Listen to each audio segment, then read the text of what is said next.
C'est avec joie que nous méditons ce 22 mars 2025 un texte merveilleux. Luc 15, les versets 1 à 3 et les versets 11 à 32 qui nous parlent du Fils prodigue. Bien-aimés, prenez le temps de lire le texte parce qu'il est assez long. Et ensuite, revenez vers nous pour suivre le partage, pour que nous soyons tous au même diapason. Alors, Luc seul conserve donc cette parabole du Fils prodigue. Le chapitre 15 de Luc nous présente trois paraboles sur la repentance. La parabole de la brebis perdue, la parabole de la drachme perdue, puis la parabole du Fils prodigue qui fait l'objet de notre méditation présentement. Dans la parabole de l'enfant prodigue qui fait l'objet justement de notre méditation, trois choses nous interpellent.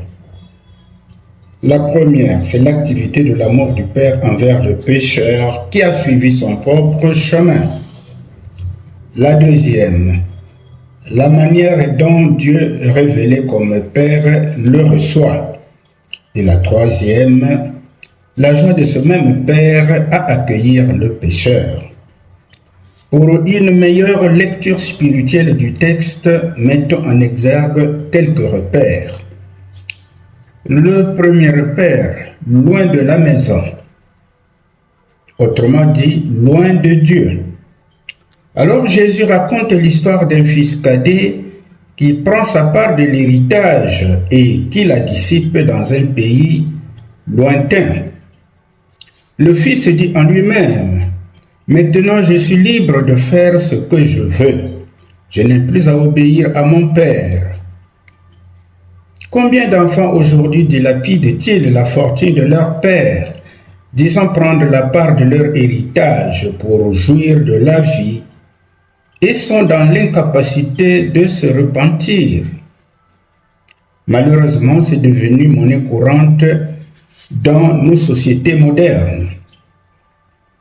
Ici, reconnaissons par le comportement du fils cadet le péché originel d'Adam et Ève contre Dieu,